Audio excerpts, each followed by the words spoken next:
고백자 막시무스. 신학 하나님의 경륜 덕과 악독에 관한 본문 4. 3번. 유욕적인 즐거움의 기원은 영혼이 본성과 일치하는 것을 거부하는 데 있습니다. 본성과 일치하는 축복의 실현에 전력을 기울이는 영혼은 유욕적인 즐거움을 추구할 능력을 소유하지 않습니다. 8번. 현세에서 지성은 덕을 위한 싸움에서 지성을 공격하는 시련과 시험의 결과인 많은 고난 때문에 육체와 관련하여 근심을 느껴야 합니다.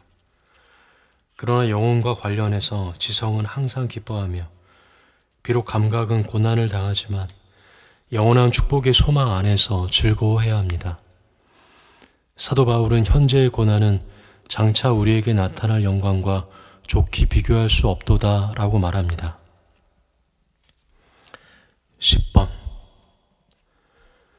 덕을 위해서 당하는 고난 때문에 육체적으로 근심이 가득한 사람은 바로 그 덕 때문에 영적으로 즐거워합니다.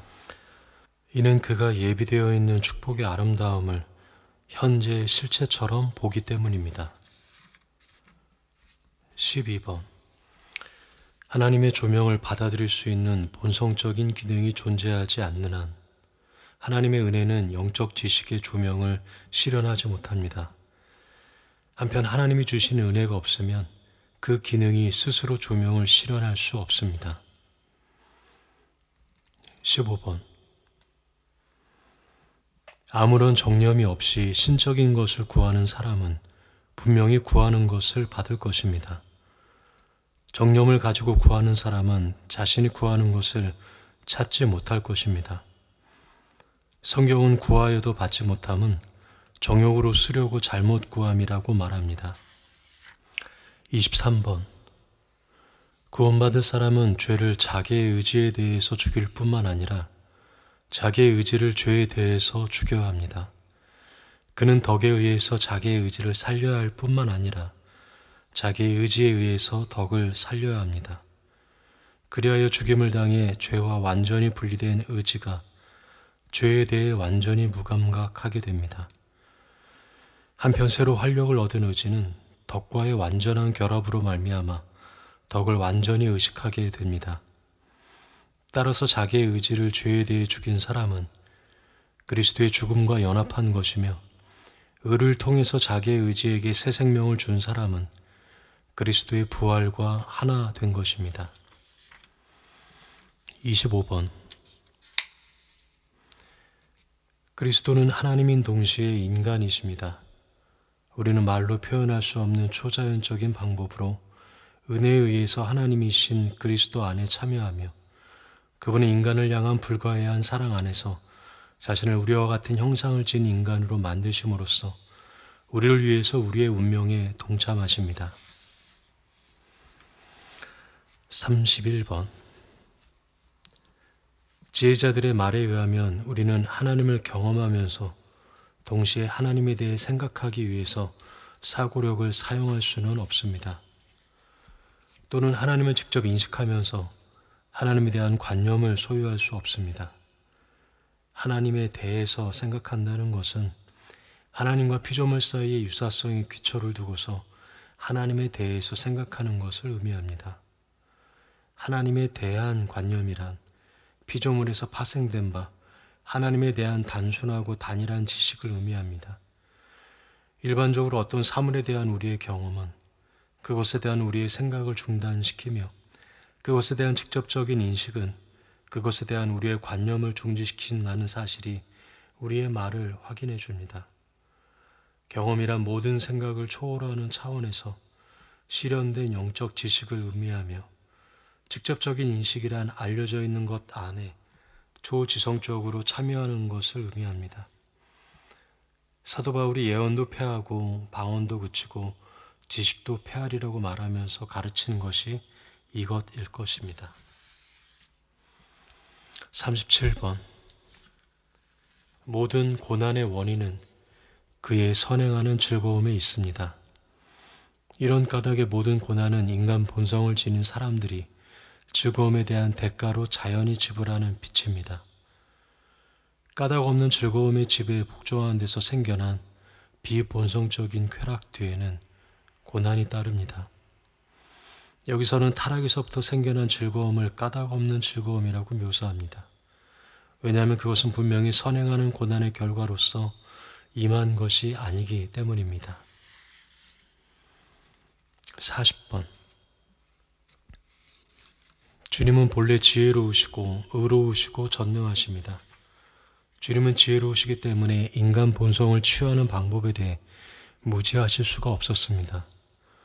주님은 의로우심으로 죄의 속박을 받는 의지를 지닌 사람을 포악한 방법으로 구원하실 수 없었습니다. 주님은 전능하심으로 자신의 치유 사역을 완수하는데 부족당한 것으로 입증되실 수 없었습니다. 41번. 하나님께서 본성에 의해 참된 인간이 되신 것 안에 하나님의 지혜가 계시되어 있습니다.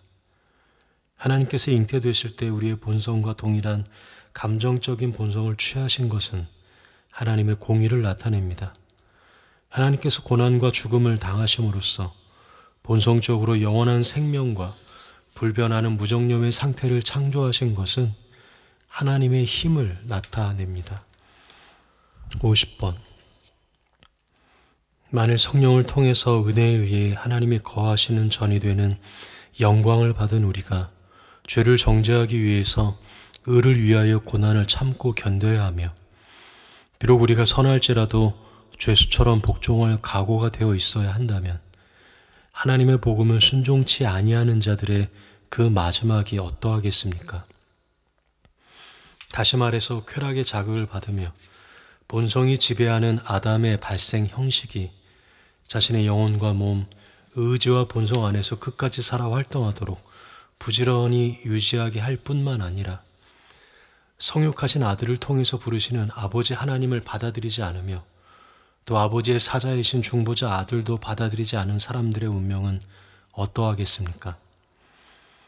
아버지의 소원대로 우리를 아버지와 화목하게 하기 위해서 아들께서 우리를 대신하여 죽으셨으며 그럼으로써 우리를 위해 수치를 받으시는 데 동의하신 것과 동일한 분량으로 자신의 신성의 아름다움으로 우리를 영화롭게 하셨습니다. 54번.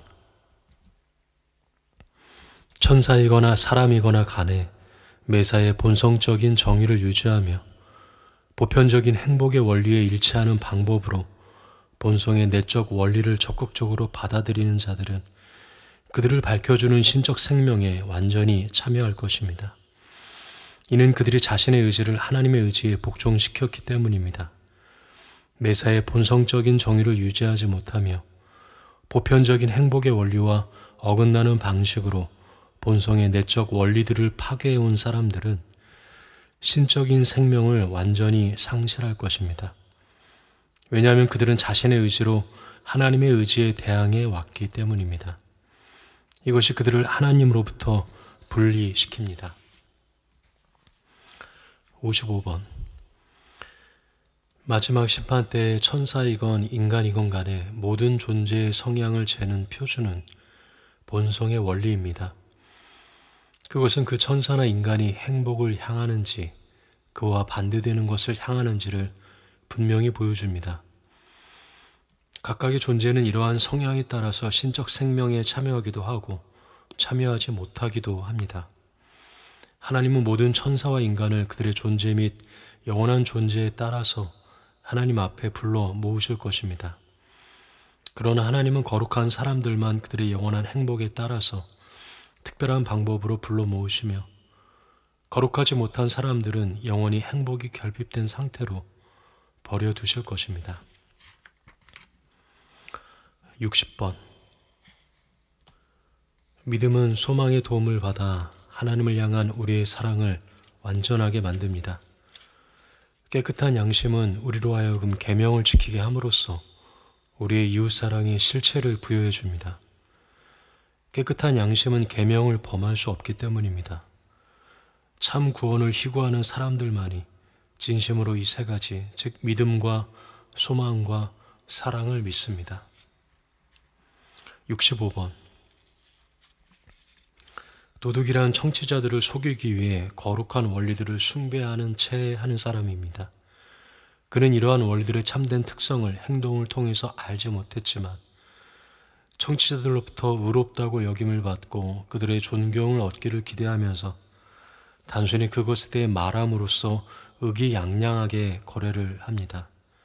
간단히 말하자면 말과 행동이 다른 사람, 내적 성향이 영적 지식과 반대되는 사람은 도둑입니다. 성경은 그런 사람에 대해서 악인에게는 하나님이 이르시되 네가 어찌 내 율례를 전하며 내 언약을 내 앞에 두느냐고 말합니다. 66번. 외관상 고결한 생활 방식의 배후에 눈에 보이지 않는 영혼의 악을 감추고 있으며 순진한 채 하면서 자신의 내적 성향을 감추는 사람도 도둑입니다. 전자는 지혜의 말을 함으로써 듣는 사람의 정신을 훔치며 후자는 덕을 가장함으로써 보는 사람의 감각을 훔칩니다. 하나님께서는 날마다 내 마음의 은밀한 공장에서 나에게 이러한 말씀을 하시는 듯합니다. 68번. 말로만 영적 지식을 흉내내는 사람은 자기의 명성을 높이기 위해서 듣는 사람들의 정신을 도둑질합니다. 마찬가지로 표면적인 행동으로 덕을 흉내내는 사람은 자신의 영광을 진작하기 위해서 보는 사람의 시각을 도둑질합니다. 두 종류의 사람 모두 속임수를 사용합니다. 전자는 듣는 사람의 정신을 왜곡시키고 후자는 보는 사람들의 육체적인 감각을 왜곡시킵니다. 71번. 성경에서 동일한 단어가 가리키는 사람이나 사물을 모두 동일하게 이해할 필요는 없습니다. 반대로 만일 우리가 기록된 본문의 의미를 정확하게 추론하려면 언급된 각각의 사물은 그 문자적 형태의 배후에 놓인 의미에 따라서 이해되어야 합니다. 72번.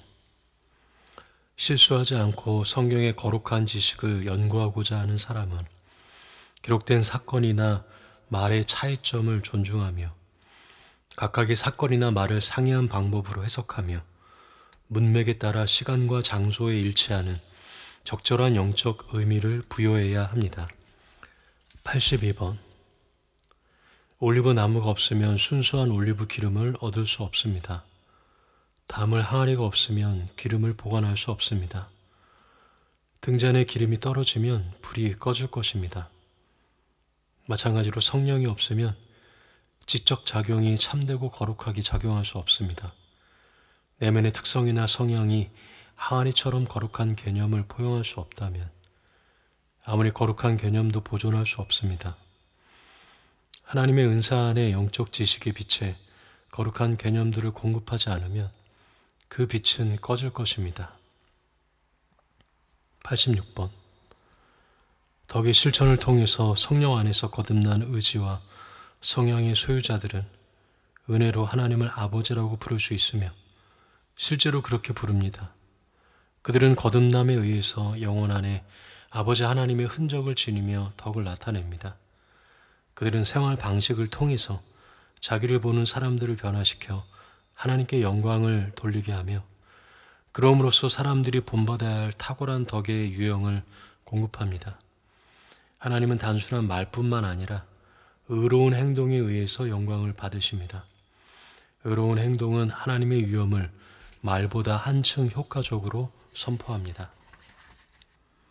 93번. 성도들이 참고 견디는 태도는 그들을 공격하는 악한 세력을 지치게 하는데 왜냐하면 그것은 그들로 하여금 진리를 위해서 겪는 고난을 찬양하게 만들기 때문입니다. 그것은 육적인 삶에 지나치게 관심을 갖는 사람들을 가르쳐 안일함과 위로를 추구하는 대신에 그러한 고난을 통해서 보다 깊은 것을 추구하게 만들며 또 고난을 견디는 데 있어서 육체의 본성적인 연약함을 압도적인 영적 능력을 위한 토대로 만들기 때문입니다. 100번. 사고력이 피조물의 표준이요 척도라면 그 표준과 척도에 미치지 못하는 것 또는 그것을 능가하는 것은 무지에 해당되며 따라서 사고력의 반대가 될 것입니다. 표준을 초과하는 것과 표준에 미치지 못하는 것, 모두 진실로 존재하는 것으로부터의 퇴보를 낳습니다. 전자는 지성으로 하여금 그 표준을 뛰어넘게 함으로써 인생의 길이 불확실하고 불분명하다는 신념, 인생길이 하나님이라는 예상된 목표를 가지고 있지 않다는 신념, 그리고 최상의 것보다 더 좋은 것이 있다는 신념을 만들어냅니다. 후자는 지성의 나태함을 통해서 예상된 목표는 감각적인 세상에 한정되므로 감각에게만 주의를 집중하게 된다는 신념을 만들어냅니다.